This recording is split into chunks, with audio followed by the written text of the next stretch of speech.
Hey, Socialist Masters, here we go. Yesterday's screencast, I acted a little hokey on me, so I'm going to go ahead and go tried and true classic phone video. Got this posted on the selfie thing at home. Don't get the good microphone, but hey, whatever. At any rate, our factory whistle blow, should kids work? Wait, that was yesterday. Hold on.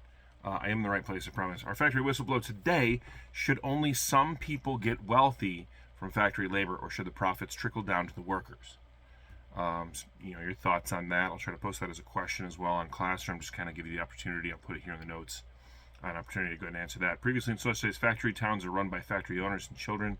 Work 10 to 14-hour days alongside adults. Pay is low and conditions are bad. Owners get rich. I can research and take notes on concepts of the turn of the century captains of industry to better understand the concept of robber barons, so I understand the corporate mindset of the modern world in America. There's a lot going on in there. I get that. But basically, here at the turn of the 20th century, this is where the concepts that we're seeing affect us so much today really start. And so that's kind of what we really want to know about that. Our Monopolist Vibes, that's the name of the activity. It is on my desk. It should be super easy to find and for you to follow along on. Can work in groups of 2 to 3 or solo to research the described captains of industry. There are some that are described here in the slide deck in the pink slides. I just left that stuff in there, those notes, so you can follow along if you want to there. There's others that you're going to have to research on your own. That's part of the reason I suggest working in groups. So you're going to consider if they are positive or negative persons for the turn of the century and be prepared to discuss and write about your viewpoints. Now, I recognize I'm not there today because I am out sick.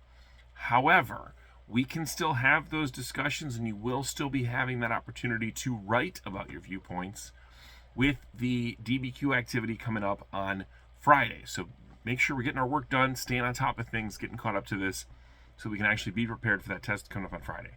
The exit ticket today would be what does the term robber baron mean? And then just real quick, because we try to review it daily anyhow, our classroom norms. Work hard and be nice. Keep your cell phones away. If you run into a struggle, go ahead and flop like Rosie. Breathe in, breathe out. Now you're ready to figure this out. The Section 8 slides, if you're not following along on Google Classroom, which if you're watching this video, you probably are, Section 8 slides are going to be available at 49 Quebec, 40 Victor Mike. And so it's going to be Section 8, the new industrial age. And then, of course, what are we actually learning? Our learning target, I can understand the events of American history from new industrialization through imperialism and the struggles with immigration at the turn of the 20th century. How did industrialization impact the expansion of America following the Civil War? How did ideas about imperialism impact American politics and citizen viewpoints? And what issues arose as a result of increasing immigration to the United States in the 19th and 20th centuries?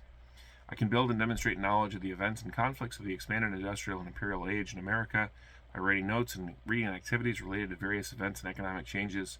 I can speak and listen to partners or group members to understand their thoughts on these events and share my own thoughts through writing and speaking on the 19th and 20th century America. I intend to be back tomorrow. You may recognize I sound decent. I had some tea before I made the video. That's partially helping. But I hope to be back tomorrow. The lesson plans, I can say, have been roughly the same as they would have been whether I was there or not. I planned it, with the opportunity to have you get some more opportunity to be working individually. And so that's the concept, trying to turn over more of that onus to you. And so that's still going to be the concept whether I'm there or I'm virtual like this. Okay, we know there's going to be virtual days. We're familiar with this. We've seen them before. I do plan to be back tomorrow. So in the meantime, have a really great day. Be nice to everybody. Love you. Have a very happy Wednesday.